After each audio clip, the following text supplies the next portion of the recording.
خوشی محسوس ہو رہی ہے کہ آپ حضرات نے کانفرنس میں پورے عزم و حوصلے کے ساتھ جمہوریت کی حفاظت، اپنے دین اور نسل کی حفاظت کے لیے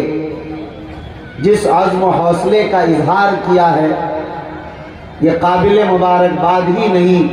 بلکہ نہایت لائق تحسین ہے۔ اللہ تعالی ہماری اور آپ سب کی اس آمد کو قبول فرمائے، اور اللہ تعالی اس کانفرنس کو قبول فرمائے اور اس کے دور رس اور تادیر اس کے اثرات و نتائج عطا فرمائے۔ ابھی مجھے آپ حضرات کے درمیان چند منٹ کے لیے صرف حاضری ہوئی ہے، چونکہ 7:55 پر عشاء کی اذان ہونی ہے اور پھر نماز عشاء۔ اسی درمیان میں جو 15-20 منٹ ہیں، اس میں آپ سے جو عنوان مجھے ملا ہے اس عنوان پر چند باتیں عرض کرنی ہیں۔ مدارس و مساجد کی مرکزیت، اہمیت، ضرورت، افادیت، اس عنوان پر مجھے بولنا ہے۔ دیکھیے، مدارس و مساجد کی مرکزیت، اہمیت، افادیت، ضرورت، یہ وہ عنوان ہے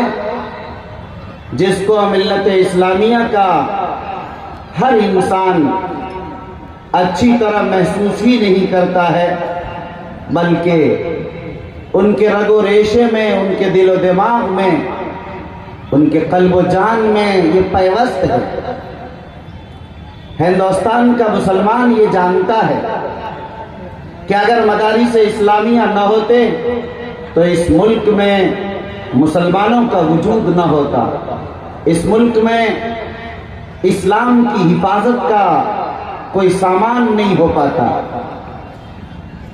مدارس اسلامیہ ہی ہیں جو اس ملک میں مسلمانوں کے اسلام کی حفاظت کا ذریعہ بنے۔ آپ جانتے ہیں کہ انگریزوں نے جس قوت کے ساتھ اس ملک پر قبضہ کیا، وہ صرف حکومت نہیں چھیننا چاہ رہی تھی، بلکہ وہ یہاں کے رہنے والوں کا دین اور ایمان بھی چھیننا چاہ رہی۔ اسی لیے انہوں نے 17,000 ولایتی پادریوں کو ہندوستان میں اتار دیا تھا، اور جو ہندوستان کے پادری تھے وہ تو ان گنت اور بے شمار اور لا تعداد، اور حکومت نے یہ اعلان کر دیا تھا کہ جتنے گورنمنٹ کے ملازم ہیں ان سب پر لازم ہے کہ جہاں بھی کسی پادری کی تقریر ہو اس میں وہ شریک ہوں، ان کی مدد کریں، تعاون کریں، ان کے لیے ضروری ہو گیا۔ ظاہر ہے کہ ایسے موقع پر آپ اچھی طرح سمجھ سکتے ہیں کہ کیا صورت ہوتی اس ملک۔ یہاں اسلام کا نام لینے والا، قرآن کا تلاوت کرنے والا، یہاں آج یہ مدارس، یہ مساجد، یہ مراکز، یہ خانقاہیں، یہ مکاتب، یہ دینی ادارے، یہ دینی افراد اور یہ اشخاص اور یہ ساری رونقیں اور دین کے نام پر یہ سارے اجتماعات، یہ جلسے، یہ کانفرنس اور یہ اسلام پر عمل کرنے کی آزادی، یہ ساری چیزیں یہاں موجود نہیں ہوتی، یہ نظر نہیں آتی۔ اس لیے کہ برطانیہ کی پارلیمنٹ میں، دارالعوام میں، دارالسلطنت برطانیہ کے دارالعوام کے میں باضابطہ وزیر تعلیم نے یہ اعلان کیا تھا کہ اگر 30 سال ہماری حکومت رہ گئی تو یہاں ایک بھی ہندوستانی غیر عیسائی باقی نہیں رہے، یعنی ہر آدمی عیسائی ہو جائے گا صرف 30 سال اگر مجھے مل جائے۔ اندازہ کیجئے اور دعائیں کیجئے ان بزرگوں کے لیے کہ جن بزرگوں نے اس خواب کو چکنا چور کیا اور انہوں نے باضابطہ انہیں للکارا، جواب دیا اور اس کا تعاقب کیا اور اسے اس ملک سے نکلنے پر مجبور کیا اور مسلمانوں کے ایمان کے تحفظ کا سامان دارالعلوم دیوبند کی شکل میں کیا۔ 1857 میں جہاد شاملی میں میدان کارزار میں سپہ سالاری کرتے ہوئے، تیر و تفنگ چلاتے ہوئے جب دیکھا کہ یہ میدان جیت کے بجائے ہار اور شکست کی طرف یہ میدان چلا گیا تو انہوں نے ہمت نہیں ہاری، طوفان بلاخیز کے گزرنے کا انتظار کیا۔ یہ 5-7 سال لگے اس کے گزرنے میں، اور پھر تقریباً 9 سال کے بعد دارالعلوم دیوبند کا 1866 میں قیام عمل میں آیا۔ یہ اسی 1857 کی جنگ شاملی میں ناکامی کی تلافی کے لیے دارالعلوم دیوبند قائم کیا تھا کہ یہاں ایسا ادارہ قائم کیے جائے کہ جہاں ایسے سپاہی تیار کیے جائیں جو اس ملک کو انگریزوں سے آزاد کرا سکے اور اس ملک کی حفاظت کا سامان کر سکے، اس ملک کے مسلمانوں کے ایمان کا، ان کے ایقان کا، ان کی تہذیب، ان کی شناخت، ان کا وقار اور ان کی زبان اور ساری چیزوں کی حفاظت کا سامان کر سکے۔ اس کے لیے دارالعلوم دیوبند قائم کیا گیا۔ وہ ایک چراغ جلا، اس چراغ کی لو تیز بھی ہوتی چلی گئی اور اس چراغ سے چراغ جلتا گیا، ہندوستان سے نکل کر بر صغیر اور بر صغیر سے نکل کر عالم اسلام میں اس کے چراغ جلتے جلتے پھیل گئے۔ اس کے دیے، اس کی روشنی نے پوری دنیا کو ایسا جگمگا دیا کہ آج ساری دنیا میں اسی دارالعلوم دیوبند کا نظام اور نصاب اس انداز پر آیا کہ انہوں نے ایسے علماء تیار کیے، ایسے مجاہدین تیار کیے، ایسے مبلغین تیار کیے، ایسے مصنفین تیار کیے اور ایسے دعات تیار کیے کہ جن لوگوں نے اسلام کی شبیہ کو سچی اور صاف ستھری رکھی، جنہوں نے اسلام کو وہ اسلام باقی رکھا جو محمد رسول اللہ نے لایا تھا۔ انہوں نے بتایا یہ سچا اسلام ہے اور یہ ہے وہ اسلام جو جھوٹا ہے۔ انہوں نے قادیانیوں کا تعاقب کیا، انہوں نے شیعوں کا تعاقب کیا، انہوں نے ہر اٹھنے والے فتنوں کا تعاقب کر کے اسلام کی حفاظت کا سامان کیا اور مسلمانوں کی جان و مال کی حفاظت کا سامان کیا۔ آج آپ دیکھ رہے ہیں جہاں جائیے پوری دنیا کے اندر انہی مدارس و مساجد کی خاک نشینوں سے اٹھنے والے اور انہی بوریا نشینوں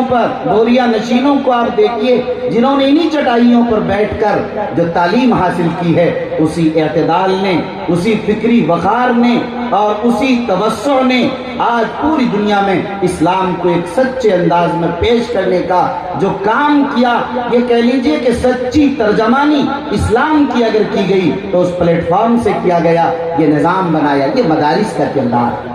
آپ کو حیرت ہوگی اگر یہ مدارس نہ ہوتے تو انگریزوں کا یہ خواب شرمندہ تعبیر ہو جاتا، یا رہنے والے نسلاً تو ہندوستانی ہوتے لیکن فکراً وہ عیسائی ہوتے، یہاں رہنے والے ایمان کے بجائے ارتداد اختیار کر لیتے، یہاں وہ یقین کے بجائے ضمیر فروشی کی صفوں میں آ کر منافقت میں، الحاد میں، زندقہ میں، دہریت کو اختیار کر کے آج وہ اپنے ایمان کو بچا نہیں پاتے۔ ایک چیز میں کہا کرتا ہوں اور آپ حضرات سے بڑی وضاحت سے کہہ دینا چاہتا ہوں کہ لوگوں آپ یہ سمجھتے ہیں کہ مدارس کے مولویوں نے اور ان علماء نے کیا کیا؟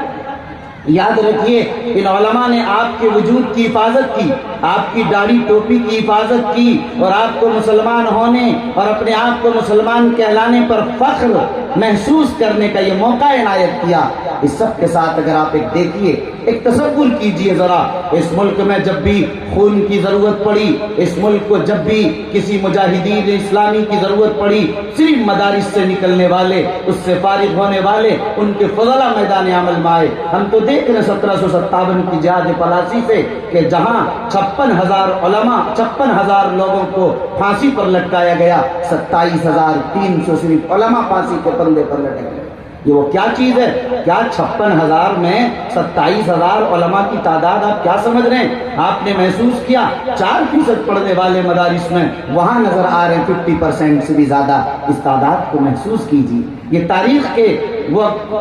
کے وہ صفحات ہیں جو شاہد و گواہ ہیں، آج بھی آپ آسانی کے ساتھ اسے دیکھ سکتے ہیں۔ پھر ملک میں جب بھی ضرورت پڑی، چاہے وہ 1880 کا معاملہ پیش آیا یا 1921 میں آیا، 1934 کا زلزلہ آیا یا اس کے بعد 1947 میں ملک کی تقسیم کا اور آزادی وطن کا معاملہ پیش آیا، اب دیکھیے کہ کن بزرگوں کی قربانیاں ہیں، کون لوگ میدان عمل میں آئے۔ ہمارے MP صاحب، ہمارے MLA صاحب، ہمارے فلاں اور فلاں صاحب جو ہمارا ووٹ لے کر جنہیں قیادت کرنی چاہیے ملت کی، لیکن انہوں نے قیادت نہیں کی اور قیادت سیاست کا وہ فریضہ انجام نہیں دیا، آزادی کے بعد اس ملک میں 1-2 نہیں 17,000 فسادات چھوٹے بڑے ہو گئے۔ ان فسادات کے موقع پر جہاں جان کے خطرات رہے، خاک خون میں لوگوں کو تڑپا دیا گیا، دہشت میں، مایوسی کی کیفیت میں لوگ اپنے گھروں میں دروازے بند کر کے مہینوں رہ گئے، ایسے موقع پر ریلیف کا کام کس نے انجام دیا؟ آپ ان کی جان و مال کی حفاظت کا سامان کس نے کیا؟ یاد رکھیے، بھاگلپور فساد ہو یا میرٹھ و ملیانہ کا فساد ہو یا مراد آباد کا فساد ہو یا بہار کے مظفر نگر کا فساد ہو یا چھوٹے بڑے آئے دن جو موب لنچنگ اور جو ملک کی صورتحال اور اس کے اندر مسلمانوں کو دھمکانے، دہشت زدہ کرنے، ان کو مایوس کرنے اور ان کو سیاست سے، سماج سے بائیکاٹ کر دینے کی جو شکلیں اختیار کر رہی ہیں، کون ہیں وہ سیاسی قائدین؟ بتائیے کون سے وہ چہرے ہیں؟ ذرا 1-2 نام بتا دیجئے جنہوں نے میدان عمل میں اتر کر للکارا حکومت کو اور کہا ہو کہ میں انہی مسلمانوں کا ووٹ لے کر انہی کے لیے آیا ہوں، اس لیے میں یہ ہونے نہیں دوں گا۔ کوئی سینہ سپر ہونے کے لیے تیار نہیں۔ اس وقت بھی اگر سینہ سپر ہوا تو کبھی مولانا منت اللہ رحمانی سینہ سپر ہوتے ہیں، کبھی مولانا اسد مدنی رحمت اللہ علیہ سینہ سپر ہوتے ہیں اور کبھی مولانا ولی رحمانی سینہ سپر نظر آتے ہیں، تو کبھی حضرت مولانا ارشد مدنی اور حضرت مولانا محمود مدنی نے جواب دیتے ہوئے نظر آتے ہیں۔ یاد رکھیے، آپ اندازہ کیجئے، یہ وہ علماء ہیں جنہوں نے اپنی قربانیاں پیش کی۔ مظفر نگر کے فساد کو دیوبند رہتے ہوئے میں نے قریب سے دیکھا، جہاں 60-70 ہزار لوگ بے گھر کر دیے گئے۔ ان 60-70 ہزار بے گھر انسانوں کو پناہ دینے والا، ان کے لیے مکانات تعمیر کرنے والا، ان کے کھانے پینے کا انتظام کرنے والا وہاں کوئی تو نظر نہیں آ رہا تھا۔